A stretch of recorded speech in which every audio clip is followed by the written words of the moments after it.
SSC English second পেপারে বইটি থেকে কমপ্লিটিং সেন্টেন্স পড়া হচ্ছে। এখানে 133-এর 5টি প্রশ্নের সমাধান করা হবে। এ নাম্বারে বলছে check the beast in you lest everybody disrespect you, অর্থাৎ সকলে তোমাকে অবজ্ঞা করার, ঘৃণা করার আগেই তোমার ভিতরের যে প্রসূত্ব সেটাকে তুমি কন্ট্রোল করো, নিয়ন্ত্রণ করো। বি নাম্বারে বলছে if I had got a student visa, আমি যদি একটা স্টুডেন্ট ভিসা পেয়ে থাকতাম তাহলে আই উড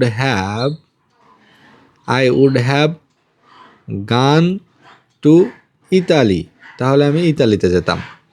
সি নাম্বারে বলছে he always flatters his boss so that, সে সবসময় তার বসের প্রশংসা করে, সো দ্যাট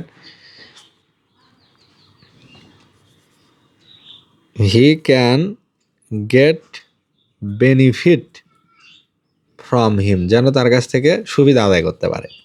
ডি নাম্বারে বলছে 42 years have passed since Bangladesh goat independence, এখানে হবে গট ইন্ডিপেন্ডেন্স শূন্যস্থানে, অর্থাৎ 42 বছর হয়ে গেল বাংলাদেশ স্বাধীন হয়েছে।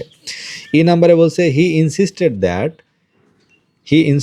দ্যাট হিজ, তাহলে হি ইনসিস্টেড দ্যাট হিজ